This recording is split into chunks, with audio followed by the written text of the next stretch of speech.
Hey, did this extra time, was this a good thing? Yeah, so like this extra time here that I'm just wondering, like, as you guys as coaches, how do you sort of navigate, this whole deal when you have a game, then it goes away, and do you think of it as a blessing that, all right, we get to go back to the lab here and get some more things going, or do you think, all right, it's a disruption, we would love to get back out there to play? How do you look at it? I look at it as, just another day to get better and grow. And so, obviously we were disappointed that we lost a game to play against Arizona State. But, that not playing that game gave us a couple days to have really good practices and try to get better. And so both are used, to our advantage. But with our guys, we tell them all the time, you got to be ready for anything. And then how do you plan to handle these next 4 games here? Is it the plan to just go to California to stay for a while, or do you plan to go sort of back and forth? Percy, right now we're scheduled to go down and go back. Yeah, that's how we're scheduled to go down, play the 2, and then come back. Okay. All right, Coach. Thank you. Thank you. All right. All right, Lauren, go ahead, Lauren. Hi, Hop. How are you? Hey, Lauren. So as you look back on that Arizona game, what kind of stood out to you about that performance that you kind of worked on with these extra days you ended up having? I just felt like, rebounding. Obviously, they were the aggressor. And we've got to rebound the ball better. I think the bottom line is just a basic stat is we're 72nd in Ken Palm in defensive efficiency. And we're 333, I think, in defensive rebounding. So we're giving up 14.5 offense rebounds a game. If we can hold that to 9, 8, 9 offense rebounds a game, you're going to, right now, statistically, we'd be in the top 40 defensive teams in the country. And then on top of that, now you're in transition. And so defensive rebounding has to be a major focus as we move forward. So going back on that Arizona game, I just felt like we got them to miss, but we couldn't retain rebounds. And then on top of that, we couldn't make an open shot. And so defensive rebounding, 3-point shooting, 2 key factors that, for us to win and be successful, those have to both get better. And defensively, I know you've talked about that, you wanting that to be kind of the foundation for you guys. What have you seen from this team defensively, and what do you think needs the most improvement on that end? I think rebound. I mean, we're forcing them to miss. We're still not defending the 3-point line great. In 2 of our losses against Montana and Oregon, we gave up late second half threes, and where we defended the line pretty good for the most of the game. So I feel like, closing out games in close games when you need to get a stop, we need to be better at that for sure. And, percentage-wise is one thing, getting better and understand his own better, and we're not creating as many turnovers as we have had in the past. And that's in my opinion, a little bit more activity, active hands, and positioning. A lot of times we've been out of position, and those are things that we work on. Not only drill it, but we try to simulate it just like in a game situation. All right, thank you. Thank you, Lauren. All right, Chris Betters, go ahead, Chris. Hey, Hop. Hey, Chris. Hey, I'm just curious, you were talking about defending the 3, and I know at the Arizona game, you guys started out in man.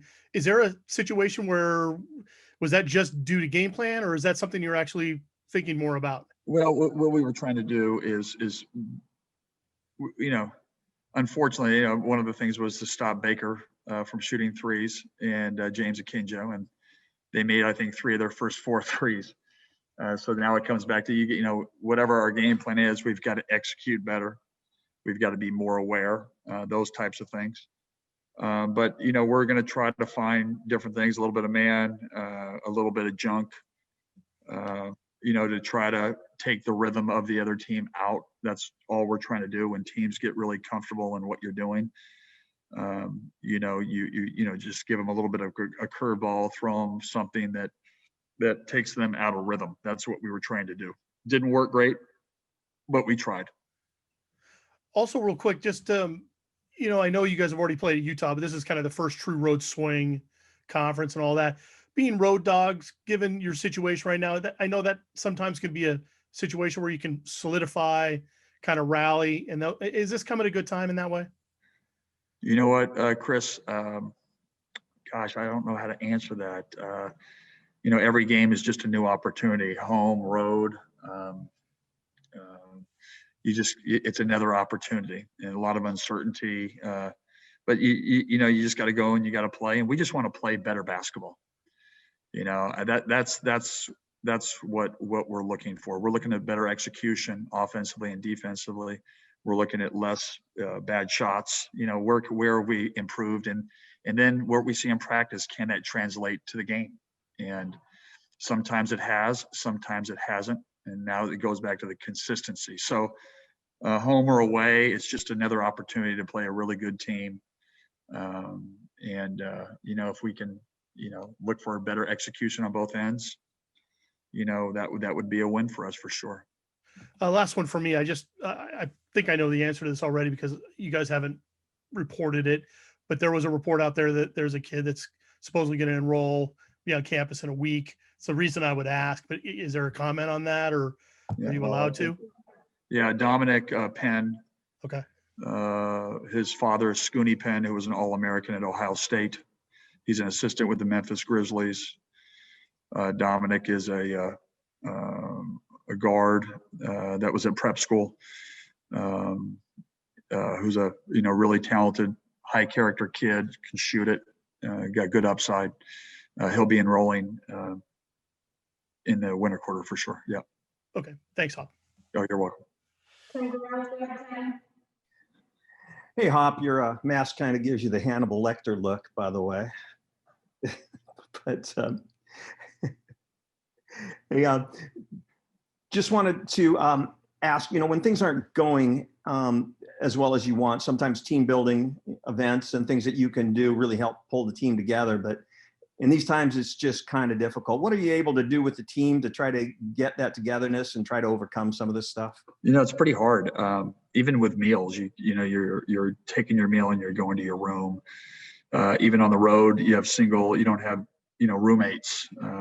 Everybody's going back solo, and obviously for safety reasons. And so it's been a challenge. We over the holidays we had the wiffle ball game, which was good. But there's very little there's very little opportunities to do that other than when you practice. And the biggest thing is we've been trying to do some more individual stuff, get some shots in the afternoon, and then come back and have shorter practices, but more player development, more shots.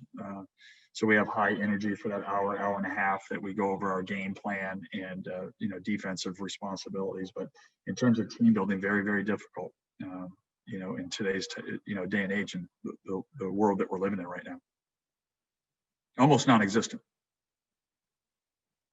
All right, Andy, do you want to speak? Go ahead, Andy. Hey, Hop, speaking on defensive rebounding, I know you guys run some of those guard heavy sets just based on your personnel, but, how do you want to see your team execute defensive rebounding better? What do you need to see from them? Is it just more bodies on the boards, or is it, what are you looking for? Andy, it's a great question. The zone has always been, it's not a great defensive rebounding defense. Let's just call it what it is. But it's a mindset, and I really believe where focus goes, energy grows, right? And so it's one of the things that we're just going to focus on a day-to-day basis. It's 5 guys, getting on the glass, coming back. We go over basic rotations because they're different than in man-to-man in terms of our zone. Putting, where are most shots, where are they getting the offensive rebound again against our zone, and just hammering that over and over against us when teams shoot a lot of threes and we're trying to defend it, which there's going to be misses. They're long rebounds. And so our guards are going to have to rebound better. And it's just a focus, it's film, and it's understanding. And then we got to hold them accountable to it. Definitely makes sense. And one other thing, going down to Stanford, you got a team with guys like Zaire Williams and Oscar De Silva. When you're going up against teams that have, veritable college stars, how do you approach that from a defensive standpoint? Well, the biggest thing is like in any good defense, man-to-man or zone. I mean, any good defense is basically saying, okay, we're going to try to limit, great scorers score, but how do you limit their percentages, right? And, how do you make it difficult for them to score? And so, we'll have a game plan designed to, the zone's not just, guys in the infield of a Little League baseball team saying, hey, I know players talk all the time about they don't pay attention to social media. Sorry about that. Sorry. But anyway, it goes back to just, understanding, what was the guy last year?